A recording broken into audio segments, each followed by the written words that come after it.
Welcome to Lesson 2 of the Agile Scrum Master Course for Beginners on SprintLearn Hub.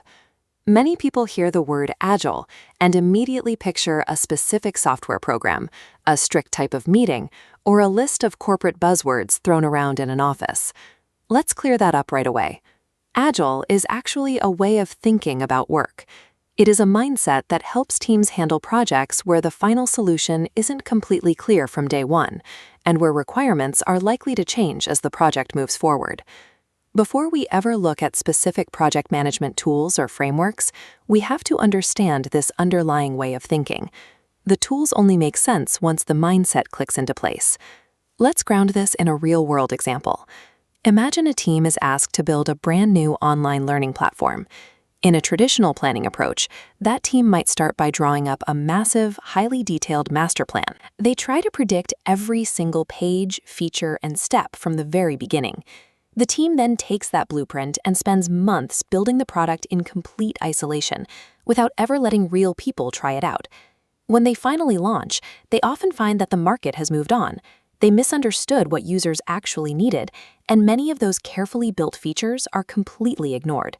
This older style of predictive planning breaks down because it forces the team to rely on unverified assumptions made on day one instead of reality. Instead of trying to guess everything up front, an Agile approach encourages teams to work gradually, building the platform in small, manageable pieces. The team focuses on creating a single, useful piece of the platform first, and they show it to real users or the people who have a direct interest in the project's success as early as possible. This diagram shows the continuous loop of Agile in action. The team builds a small piece, collects honest feedback from a user, learns from that feedback, and then uses those new insights to build the next piece. Working this way sometimes gets misunderstood.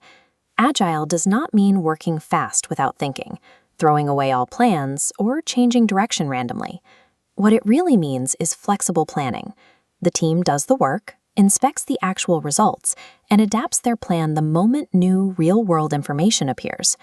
By working in these short cycles, the team minimizes the risk of failure. Every step forward is based on what they have actually proven to work in the real world, rather than blind guesswork. This entire way of thinking gained widespread recognition in the software world with the creation of the Agile Manifesto in 2001. It laid out 4 core values that provided a new way for teams to approach their work. The first value is individuals and interactions over processes and tools. This does not mean that processes and tools are useless.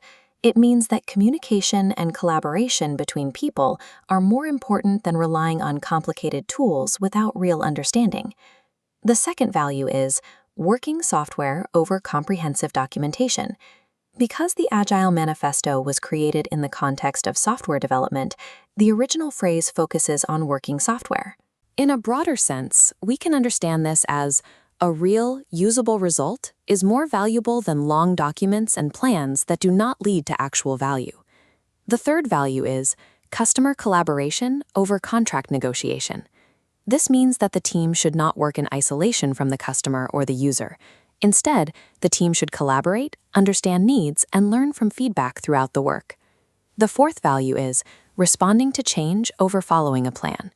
Having a plan is important, but when new information appears, the team should be able to adapt instead of blindly following a plan that may no longer be useful. It is important to note that Agile does not reject the atoms on the lighter side of the scale. Processes, documentation, contracts, and plans still hold value. They just have to serve the human elements rather than restrict them. Ultimately, these 4 values ensure that a team focuses its energy on human adaptability and delivering usable results instead of seeking administrative perfection. This diagram shows us that Agile acts as a broad umbrella category that covers many different ways of working. This brings us to the relationship between Agile and Scrum.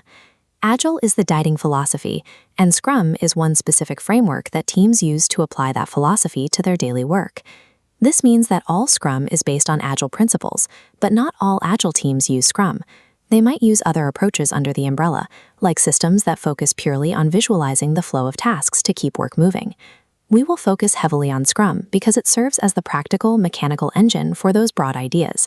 It gives teams a clear structure using specific roles, short work cycles called sprints, daily Scrum meetings, and organized lists called backlogs.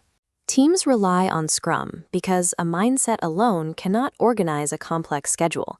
You need a structured framework to turn that flexible philosophy into actual progress. There is a common trap we need to avoid, often called fake agile. This happens when teams adopt all the Scrum terminology and schedule all the meetings, but they never actually change their rigid way of thinking. When that happens, collaborative meetings turn into heavy administrative chores. Organized backlogs devolve into rigid task lists, and the Scrum Master acts like a traditional dictatorial manager instead of a helpful facilitator. That brings us to the core rule of this entire course. Genuine agility has to begin with how your team thinks and reacts to problems, not with the software you buy or the meeting invites you send out. You can always check your team's real progress by asking a few simple questions. Are we delivering real value? Are we learning from the people using our product? And are we adapting to change? To summarize everything we've covered, Agile is a flexible mindset that helps teams deliver value gradually, learn continuously from feedback, and welcome change instead of fighting it. Embracing that change is how modern teams maintain a true competitive advantage. Now that we understand the philosophy, we are ready to dive into the specific, practical tools of Scrum in our next lesson.